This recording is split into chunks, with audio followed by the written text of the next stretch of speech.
नमस्कार दोस्तों, Kalyani IAS academy के ऑनलाइन प्लेटफॉर्म में आप सभी का हार्दिक स्वागत है। तो मित्रों, विश्व की प्रमुख भौगोलिक घटनाओं के अंतर्गत आज हम आखिरी घटना का अध्ययन करेंगे। आखिरी मतलब आपके सिलेबस में सिर्फ 4 ही घटनाएं लिखी हुई हैं, तो उन 4 घटनाओं में आखिरी घटना का अध्ययन करेंगे और उस घटना को कहते हैं हम चक्रवात। चक्रवात को समझने से पहले हम कुछ परिभाषाओं को ध्यान से समझ लेते हैं और उन परिभाषाओं को जब तक आप नहीं समझेंगे तब तक आपको चक्रवात भी समझ में नहीं आएगा। देखिए, एक शब्द होता है वायु राशि। क्या होता है? वायु राशि। एक शब्द होता है वाताग्र। ये क्या होते हैं, हम इनको पहले समझ लेते हैं। वायु राशि क्या होती है? वैसी वायु या वैसी वायु की राशियां जिनकी प्रकृति एक सी होती है। प्रकृति एक सी होने से मतलब या तो वो गर्म ही होगी या फिर वह ठंडी ही होंगी। तो बहुत सारी पवनें जब चलती हैं, बहुत सारी वायु जब गतिशील होती है तो वह कैसी होती है? कभी ठंडी होती है तो कभी गर्म होती है। लेकिन जब कभी इनकी प्रकृति एक सी हो जाए कि एक वायु जो है सिर्फ गर्म प्रकृति की है और एक वायु जो है वह ठंडी ही प्रकृति की है, तो ऐसी जो अलग अलग प्रकृति की वायु होती हैं, वायु की राशियां होती हैं, उन्हें कहा जाता है वायु राशि। एक शब्द होता है वाताग्र। वाताग्र क्या होता है?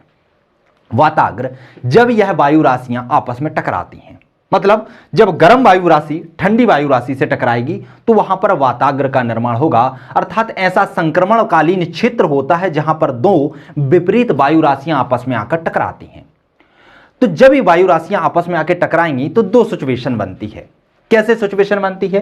एक जगह तो जो गर्म वायु राशि होगी उसकी मात्रा ज्यादा होगी और ठंडी वायु राशि की मात्रा कम होगी, और एक जगह ऐसी आएगी जहां पर गर्म वायु राशि की मात्रा ज्यादा होगी और ठंडी की कम होगी, और दूसरी जगह ठंडी की ज्यादा होगी और गर्मी की कम होगी।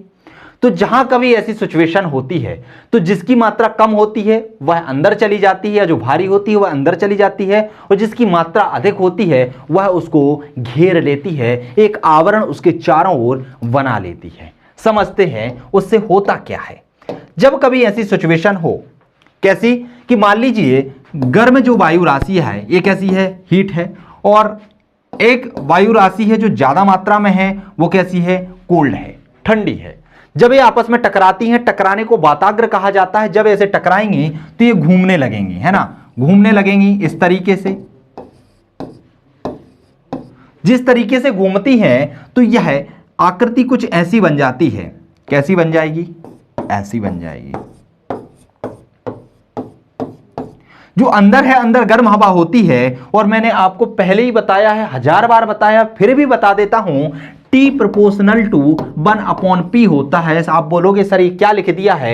T मतलब होता है टेम्परेचर अर्थात तापमान, P मतलब होता है प्रेशर अर्थात दबाव। जहां पर भी तापमान ज्यादा होता है वहां दबाव कम होता है, जहां दबाव अधिक होता है वहां तापमान कम होता है। जब कभी गर्म वायु राशि मतलब टेम्परेचर अंदर ज्यादा हो गया, गर्म वायु राशि अंदर आ जाती है और उसके चारों ओर ठंडी वायु राशियां उसको घेर लेती हैं। जब ऐसी सिचुएशन बन जाती है तो पवनें कहां से कहां की ओर चलती हैं? तो दोस्तों, पवनें हमेशा अधिक प्रेशर टू कम प्रेशर की ओर चलती हैं। अर्थात जहां पर दबाव अधिक होता है वहां से कहां की ओर चलेंगी? कम दबाव की ओर चलेंगी। मतलब जहां पर दबाव अधिक होगा वहां से कम दबाव की ओर। जैसे कि आप जब साइकिल में हवा भरते हैं, कभी भरी है साइकिल में हवा? चलो, भरी होगी तो जानोगे। जब कभी आप पंप से साइकिल में हवा भरते हैं तो आप क्या करते हैं? उसको ऐसे दबाते हैं। जब उसको ऐसे दबाते हैं तो यहां पर क्या होता है? प्रेशर अपन ज्यादा लगाते हैं, और हवा जहां पर प्रेशर कम होता है, मतलब जो ट्यूब होता है उसमें प्रेशर कम होता है, तो हवा कहां से कहां की ओर जा रही है? हवा आपके अधिक दबाव से कम दबाव की ओर चलती है। तो हमेशा इसकी प्रकृति होती है कि यह कहां से अधिक दबाव से, जहां प्रेशर अधिक होगा वहां से कम दबाव की ओर चलेगा। यहां पर मैं 2 शब्द और आपको बता देता हूं। एक होता है पवन और एक होता है वायु। हवा हम दोनों के लिए बोल देते हैं, लेकिन पवन और वायु में बहुत अंतर होता है। जो वायु होती है वो ऊपर की ओर बढ़ती है, अर्थात ऊर्ध्वाधर चलती है, ऊपर की ओर चलती है, और जो पवन होती है जब यही वायु क्षैतिज दिशा में तीव्र गति से चलने लगे तो इसे पवन कहा जाता है। ये चीजें आप ध्यान रखिएगा, कभी कभी आपसे परीक्षाओं में पूछ लिया जाए तो। हाँ, इसकी डिटेल्स आपको प्रीलिम्स के लेक्चर में पूर्णतः मिल जाएगी, क्योंकि जो प्रीलिम्स के आपके लेक्चर यूट्यूब पर डले हुए हैं उनमें मैंने एक छोटी चीजों को बहुत विस्तृत तरीके से समझाया हुआ है। ऐसी कोई भी परिभाषा शायद ही बची होगी जो मैंने उसमें ना बताई हो, ऐसा कोई भी अंतर शायद ही बचा होगा जो मैंने उसमें ना बताया हो। तो कहीं भी आपको किसी भी परिभाषा में या किसी भी टॉपिक को पढ़ने में यदि कहीं भी थोड़ी सी भी दिक्कत आती है, किसी भी शब्दावली को समझने में थोड़ी सी भी दिक्कत आती है, तो आप यूट्यूब के चैनल पर जाकर, यूट्यूब का कौन सा चैनल है, कल्याणी IAS एकेडमी का ही चैनल है, उस पर आप जाइए, उसमें प्रशांत पटेल सर के नाम से ज्योग्राफी के लेक्चर डले हुए हैं, आप उनको सर्च कीजिए, वहां पर देखिए तो आपको सारी डेफिनेशन वहां पर क्रमबद्ध रूप में मिल जाएंगी। ठीक है, क्योंकि मेंस का सिलेबस जो है इन्होंने बहुत शॉर्ट कर दिया है, तो उसको हम शॉर्ट तरीके से ही पढ़ रहे हैं, लेकिन हाँ, कुछ चीजें जो आपको समझने लायक होंगी वो मैं आपको जरूर यहां पर बता दूंगा। तो क्या होता है, जब कभी अंदर तापमान ज्यादा हो जाता है तो यहां पर प्रेशर कम हो जाएगा, और जहां पर टेम्परेचर कम होगा, अर्थात बाहर कैसी ठंडी वायु राशियां हैं तो वहां पर टेम्परेचर कम होगा, और जहां पर टेम्परेचर कम होता है वहां पर प्रेशर अधिक होता है, और पवनें कहां से कहां की ओर चलती हैं, high pressure to low pressure चलती हैं, अर्थात बाहर से अंदर की ओर चलने लगेंगी। तो इस प्रकार की जो आकृति बनती है वह कहलाती है चक्रवात। जब कभी इसके विपरीत दिशा में होता है, कुछ विपरीत दिशा में मतलब क्या होगा कि मान लीजिए गर्म वायु राशियां ज्यादा हैं, ठंडी वायु राशियां कम हैं, तो ठंडी वायु राशियां नीचे आ जाती हैं, ठंडी वायु राशियां कहां पर आ जाती हैं, अंदर आ जाती हैं, और जो गर्म वायु राशियां हैं वो इसके बाहर चली जाती हैं, अर्थात इसको चारों ओर से घेर लेती हैं। अगर ये सिचुएशन बन जाती है तो ऐसी सिचुएशन में अंदर जो है टेम्परेचर अधिक हो जाएगा, प्रेशर कम हो जाएगा, और पवनें अंदर से बाहर की ओर चलेंगी, और यह जो आकृति बनती है इसे कहा जाता है प्रतिचक्रवात। क्या कहा जाता है, प्रतिचक्रवात। तो चक्रवात और प्रतिचक्रवात में यही अंतर होता है कि चक्रवात में केंद्र में क्या होता है, लो प्रेशर होता है और हाई टेम्परेचर होता है, और प्रति चक्रवात में केंद्र में हाई टेम्परेचर और लो प्रेशर होता है। दूसरा अंतर इनमें बहुत अच्छा यह होता है कि जो उत्तरीय गोलार्ध में इनकी दिशा होती है, तो जो प्रति चक्रवात है उसकी दिशा आप देख रहे हैं घड़ी की सुई की दिशा में ही होती है। इसी तरीके से घड़ी की सुई चलती है, पहले यहां आएगी, फिर यहां, फिर यहां, फिर यहां, तो घड़ी की सुई की दिशा में ही होती है। लेकिन जब हम दक्षिणी गोलार्ध की बात करते हैं तो यह घड़ी की सुई की विपरीत दिशा में इसकी दिशा हो जाती है। लेकिन यदि हम चक्रवात की बात करें तो उत्तरीय गोलार्ध में इसकी जो दिशा होती है, जो पवनों की दिशा होती है, वह घड़ी की सुई के विपरीत होती है, क्योंकि घड़ी की सुई को तो इस तरफ जाना है और यह चलती हैं इस तरफ। क्लियर है। और यदि हम दक्षिणी गोलार्ध की बात करें तो दक्षिण गोलार्ध में इसकी दिशा घड़ी की सुई की दिशा की ओर ही होती है। तो आई होप आप लोगों को प्रति चक्रवात और चक्रवात, वाताग्र और वायु राशियों की परिभाषा समझ में आ गई होगी, और चक्रवात और प्रति चक्रवात में अंतर समझ में आ गया होगा। आइए हम वापस लौट कर आते हैं अपने टॉपिक पर, जिसका नाम है चक्रवात, जिसे कहते हैं साइक्लोन। तो जब कभी केंद्र में कम वायु दबाव की स्थिति होने पर बाहर की ओर दबाव बढ़ जाता है, इस स्थिति में हवाएं बाहर से भीतर की ओर चलने लगती हैं, और इसी घटना को कहा जाता है चक्रवात।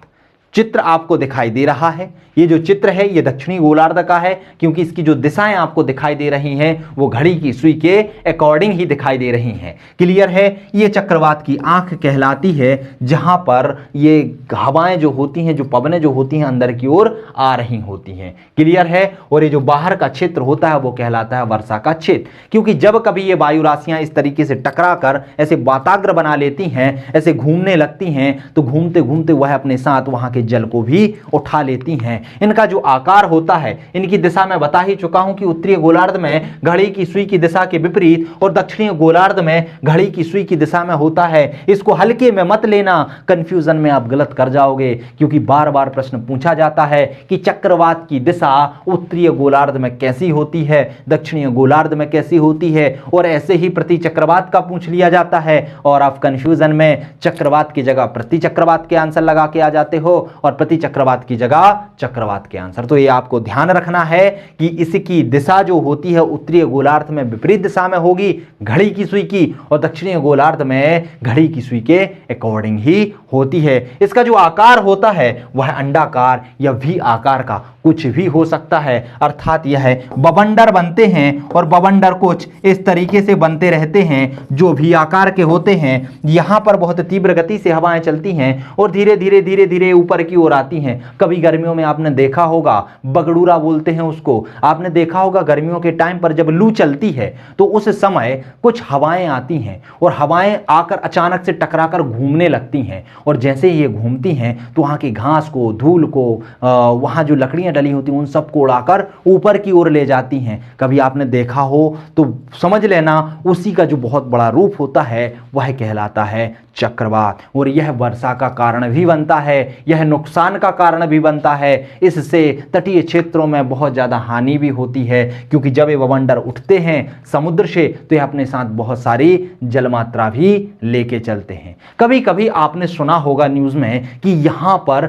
बारिश में मछलियाँ ऊपर से गिर रही हैं, यहाँ पर बारिश में मेंढक ऊपर से गिर रहे हैं। तो ये गिरने की वजह क्या होती है? क्या बादलों में मछलियाँ तैरती रहती हैं या बादलों में मेंढक रहते हैं? तो नहीं मेरे दोस्त, ये जो बारिश होती है वो चक्रवात की वजह से होती है, क्योंकि जब चक्रवात के बवंडर समुद्र से उठते हैं तो वह अपने साथ मछलियों को, मेंढकों को, बहुत सारे जीव जंतुओं को साथ में लेकर ऊपर उठ जाते हैं, और जब भी ये ऊपर से पानी नीचे की ओर आता है तो वह उनको साथ में नीचे की ओर ले आते हैं। क्लियर है? तो चक्रवाती वर्षा, और ध्यान रखना जहां कहीं भी चक्रवाती वर्षा होगी वो हमेशा तेज तूफानों के साथ होगी। आपके यहां भी जो चक्रवाती वर्षा होती है, आपके यहां मतलब भारत में जब भी चक्रवाती वर्षा होती है तो यह तूफानों के साथ होती है। आपने देखा होगा गर्मियों के समय पर ही चक्रवाती वर्षा क्यों होती है? उस समय आप न्यूज़ में भी देखते हैं कि आपको सुनने में आता है कि यहां पर ये वाला चक्रवात उठा है, अरब सागर में ये वाला चक्रवात है, बंगाल की खाड़ी में ये वाला चक्रवात है, अलग अलग नामों से चक्रवात आते हैं। तो होता क्या है कि जब नीचे से टेम्परेचर बढ़ता है, नीचे से टेम्परेचर कैसे बढ़ता है उसका भी एक कॉन्सेप्ट है, मैं समझा देता हूं कि पृथ्वी जो है इस तरीके की है, ये भूमध्य रेखा है और ये विषुवत रेखा भूमध्य रेखा होती है, कर्क रेखा ये मकर रेखा है। ऊपर की जो रेखा 23.5 डिग्री नॉर्थ होती है वह कर्क रेखा होती है, और जो दक्षिण में 23.5 डिग्री साउथ होती है वह क्या होती है? आपकी मकर रेखा होती है। सूर्य इन्हीं तीनों रेखाओं के बीच में ही विचरण करता रहता है, अर्थात सूर्य कहीं विचरण नहीं करता। पृथ्वी 23.5 डिग्री अपने अक्ष से झुके होने के कारण, और जब सूर्य की परिक्रमा करती है तो सूर्य की किरणें हमेशा इन तीनों रेखाओं के बीच में ही सीधी पड़ती हैं। 21 जून के टाइम पर सूर्य की जो सीधी किरणें हैं वह कहां पर आ जाती हैं? कर्क रेखा पर आ जाती हैं, और कर्क रेखा पर आने के कारण यहां पर तापमान बढ़ने लगता है। और आपको पता है कि यदि पता है कि जो भारत है, भारत के बीचों बीच से 8 राज्यों से होकर कर्क रेखा गुजरी हुई है, अर्थात जैसे जैसे मार्च के बाद अप्रैल, मई और जून ये जो समय आता है तो इस समय यहां से 21 मार्च में यहां होता है, यहां से सूर्य ऊपर की ओर जाता है, और जब जैसे ही सूर्य ऊपर की ओर आएगा तो ऊपर की ओर आने पर क्या होगा? यहां पर जब सूर्य ऊपर की ओर आएगा तो ऊपर की ओर आने पर धीरे धीरे भारत में टेम्परेचर बढ़ता जाएगा, और जैसे ही टेम्परेचर बढ़ता है ऊपर तो टेम्परेचर कम होता है और सूर्य अपने साथ टेम्परेचर बढ़ाता हुआ लाता है, तो इसके कारण यहां पर बवंडर उठने लगते हैं, और बवंडर उठने के कारण यहां पर वर्षा हो जाती है। क्लियर हुआ? चक्रवाती वर्षा क्या होती है? आगे जब हम वर्षा का वितरण पढ़ेंगे तो उसमें हम चक्रवाती वर्षा को बहुत अच्छे से समझेंगे। भारत में किस तरीके से वर्षा होती है तो इस टॉपिक को हम वहां पर बहुत अच्छे से, बहुत डिटेल में समझेंगे। यहां तो बस आप चक्रवात को समझ लीजिए कि चक्रवात क्या होता है कि जब कभी केंद्र में कम वायुदाब की स्थापना हो जाए और बाहर अधिक वायुदाब हो और जो हवाएं हैं बाहर से अंदर की ओर चलने लगे, तो यह जो स्थिति बनती है, यह जो घटना होती है वह चक्रवात की घटना होती है। चक्रवात की जो दिशा होती है वो उत्तरीय गोलार्ध में घड़ी की सुई के विपरीत और दक्षिणी गोलार्ध में घड़ी की सुई की दिशा में होती है। इनका जो आकार होता है वह अंडाकार या वी आकार का होता है। बात करें चक्रवात के प्रकार, तो चक्रवात के 2 प्रकार होते हैं, एक होता है शीतोष्ण कटिबंधीय चक्रवात और एक होता है उष्ण कटिबंधीय चक्रवात। अब आपके मन में फिर डाउट आया कि सर ये क्या है? तो बता देता हूं कि आप ये जो आपकी पृथ्वी है, पृथ्वी के बीचों बीच से ये विषुवत रेखा है, ये आपकी मकर रेखा होती है, ये आपकी कर्क रेखा होती है, यहाँ से 66.5 डिग्री रेखा होती है, ये भी 66.5 डिग्री होती है और यहाँ पर 90 होती है। लिख देता हूँ वरना कंफ्यूज हो जाओगे। 23.5 डिग्री नॉर्थ, ये हो जाएगा 23.5 डिग्री साउथ, ये हो जाएगा 66.5 डिग्री नॉर्थ, ये हो जाएगा 90 डिग्री नॉर्थ, ये हो जाएगा 66.5 डिग्री साउथ और ये हो जाएगा 90 डिग्री साउथ। ध्यान रखना यहाँ पर, ये आपको समझ में आ रहा होगा। ये जो क्षेत्र होता है ये क्या होता है, सॉरी, ये जो क्षेत्र होता है ये होता है व्यापारिक पवनों का क्षेत्र। क्या कहलाता है? व्यापारिक पवनों का क्षेत्र। वायुमंडल वाले चैप्टर में हम इसको पढ़ेंगे। तो ये क्या होता है आपका व्यापारिक पवनों वाला क्षेत्र।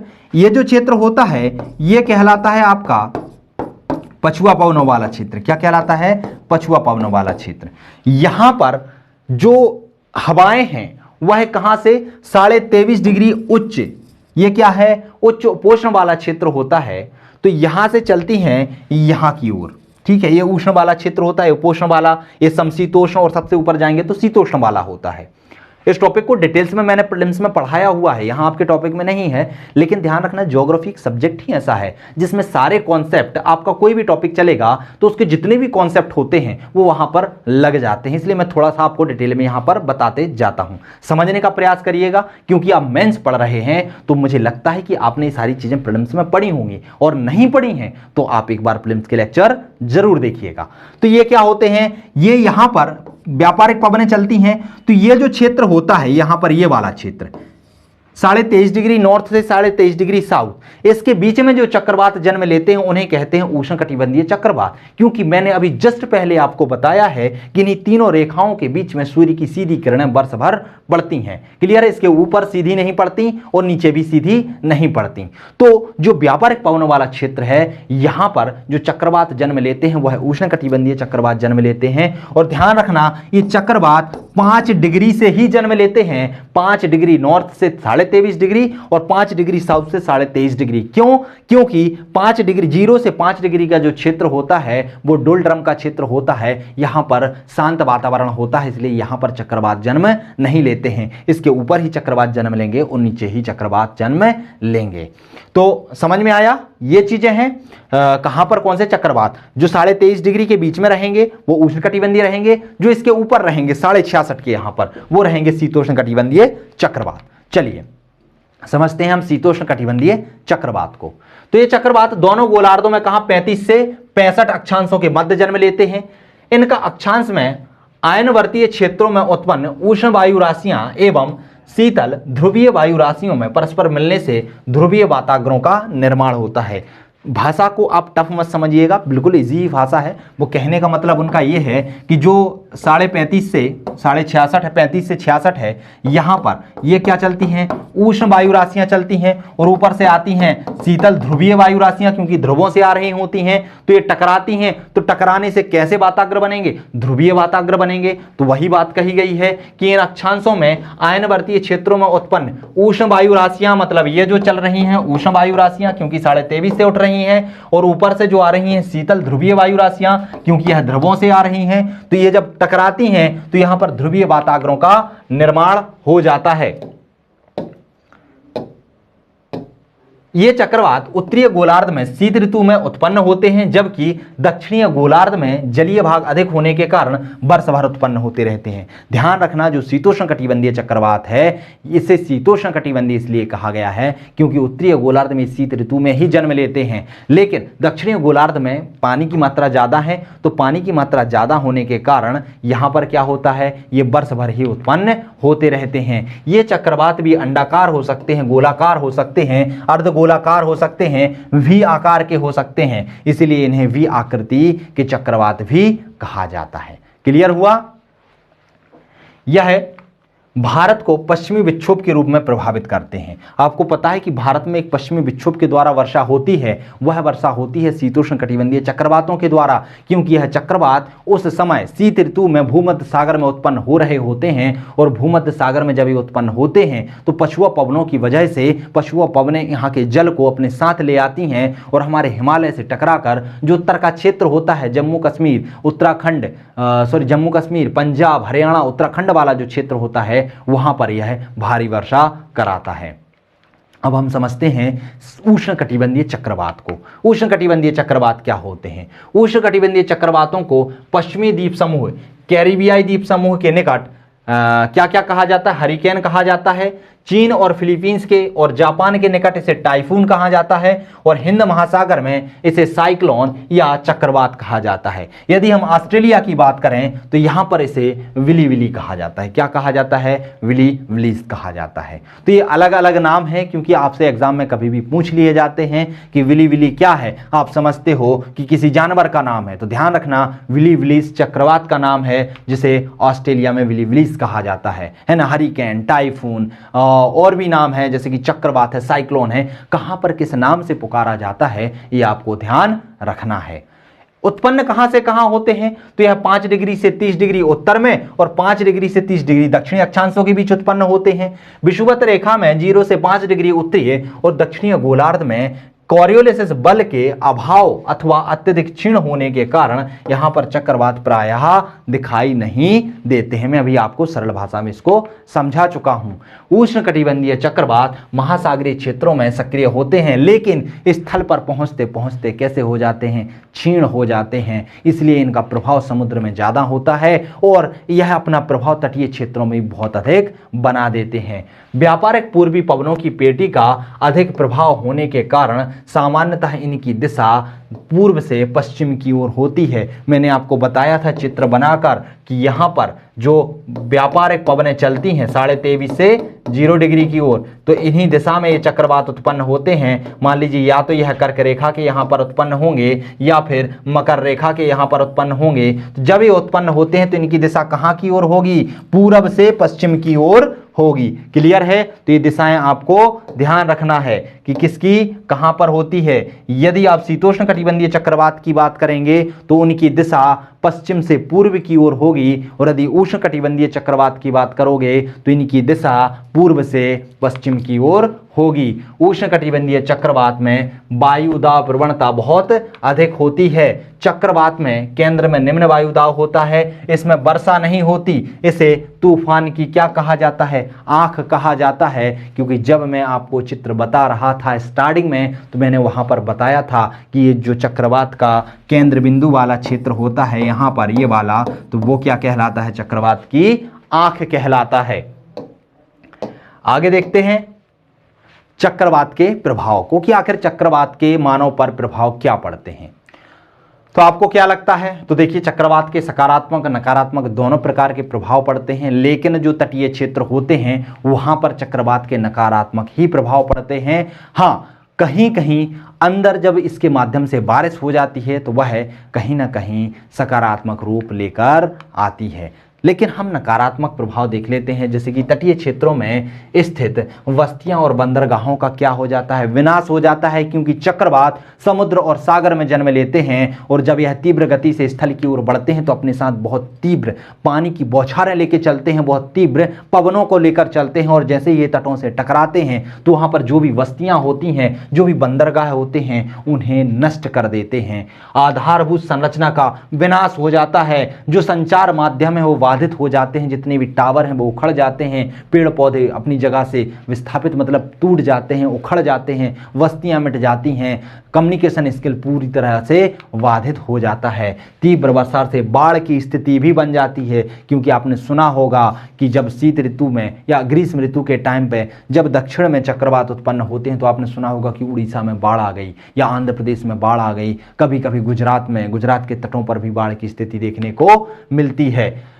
कृषि कार्यों पर भी इसका प्रतिकूल प्रभाव पड़ता है, क्योंकि इससे, जैसे कि जब हम भारत की बात करते हैं तो भारत में जब चक्रवाती वर्षा होती है पश्चिम बंगाल में, तो इसे काल बैसाखी का नाम भी दिया जाता है। क्यों? क्योंकि उस टाइम पर गेहूं की कटाई हो रही होती है, बैसाख का समय होता है, किसान अपनी मेहनत का फल प्राप्त करने वाला होता है, लेकिन यह वर्षा होने के कारण उनकी पूरी की पूरी फसल नष्ट हो जाती है, खेतों में ही सड़ जाती है, इसलिए इसे बैसाख के काल की उपमा भी दी जाती है। क्लियर है? तो यह कृषि पर भी प्रतिकूल प्रभाव डालती है। जीव जंतु तथा वनस्पतियों का विनाश हो जाता है। यह इतने प्रभावकारी तरीके से आता है कि इससे जीव जंतुओं का विनाश तो होता ही है, साथ ही साथ वनस्पति पर भी यह नकारात्मक प्रभाव डालता है। जब यह चक्रवात आते हैं तो स्थलीय भागों में पानी भर जाता है, घरों में पानी भर जाता है, बाढ़ की स्थिति आ जाती है, तो उससे महामारी जैसी समस्या जन्म ले लेती है। लोगों के पास खाने के लिए अन्न नहीं बचता है, रहने के लिए स्थान नहीं बचता है, और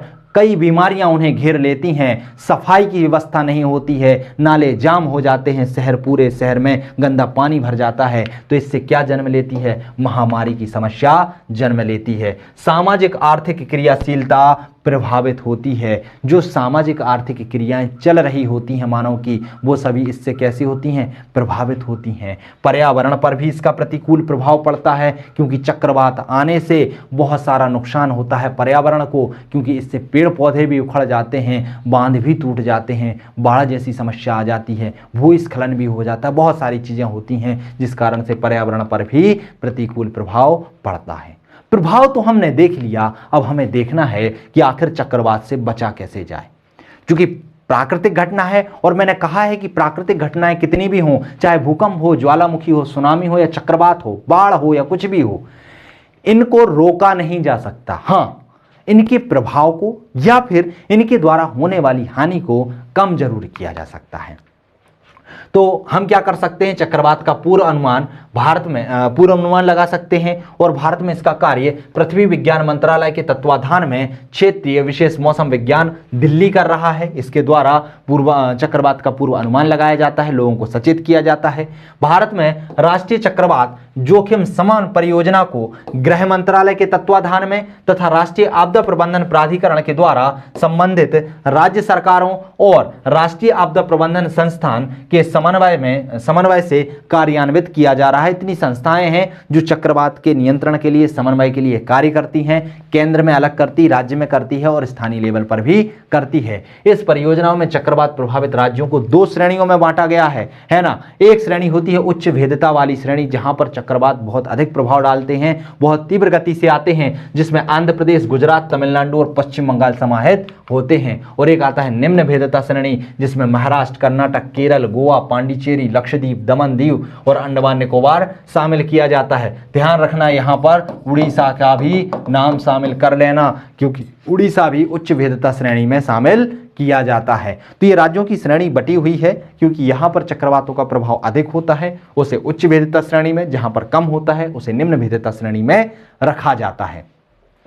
रणनीतियां क्या अपनानी चाहिए? तो रणनीतियां होती हैं, एक तो हम सबसे पहले प्रारंभिक चेतावनी प्रसार प्रणाली में सुधार करें, ताकि हमें पता चल जाए कि कब चक्रवात आने वाला है, और चक्रवात आने से पहले हमें सूचना मिल जाए तो हम अपनी जो आवश्यकता की चीज़ें हैं वो अपने पास रख लें। दूसरा, सतर्कता की रणनीति को भी बना सकें। दूसरा होता है उच्च क्षेत्रों में आपातकालीन आश्रय, उसका आपातकालीन आश्रय की व्यवस्था करें। मतलब इसके लिए हमें क्या करना होगा? इसके लिए हमें निकासी तथा तूफानों एवं बाढ़ों के खिलाफ सुरक्षा में सुधार करना होगा, है ना, ताकि हम निकासी में सुधार कर सकें, पानी निकलता रहे, तूफान या बाढ़ों के खिलाफ जो सुरक्षा के साधन हैं उनको जुटा सकें। दूसरा, जोखिम प्रबंधन और क्षमता निर्माण के लिए कार्य करना होगा, तकनीकी सहायता करना होगा, परियोजना प्रबंधन और संस्थागत समर्थन करना होगा, चक्रवात जोखिम शमन हेतु निवेश करना होगा। सभी तटीय राज्यों, केंद्र शासित प्रदेशों में IMD के अवलोकन नेटवर्क का आधुनिकीकरण करना होगा,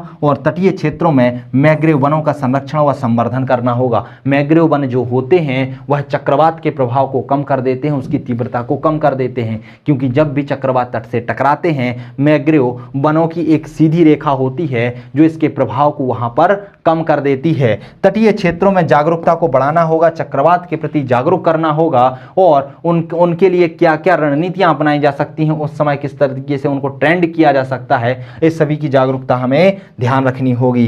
जोखिम को ध्यान में रखते हुए आधारभूत संरचना का विकास करना होगा, अर्थात आधारभूत संरचना का विकास इस तरीके से करना होगा जिससे जोखिम से कम नुकसान हो। तो दोस्तों ये सारी रणनीतियां हैं जिनको अपनाकर आप चक्रवात के प्रभाव को या चक्रवात से होने वाली हानियों को कम कर सकते हैं।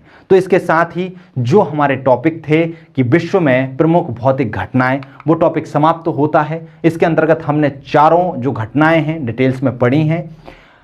मेरे ख्याल से इससे बाहर प्रश्न नहीं जाना चाहिए, क्योंकि इसके अंतर्गत जितनी भी चीज़ें होती हैं, चाहे वह चक्रवात हो, चाहे वह सुनामी हो, चाहे वह ज्वालामुखी हो, चाहे वह भूकंप हो, उनकी जितने भी परिप्रेक्ष्य हैं उन सभी को हमने कवर करने का प्रयास किया है। उनको हमने प्रीलिम्स के पॉइंट ऑफ व्यू से और मेंस के पॉइंट ऑफ व्यू से सभी से कवर करने का प्रयास किया है। तो दोस्तों मिलते हैं हम अब अगले टॉपिक में, अगली रणनीति के साथ, अगले विचारों के साथ। तब तक के लिए नमस्कार।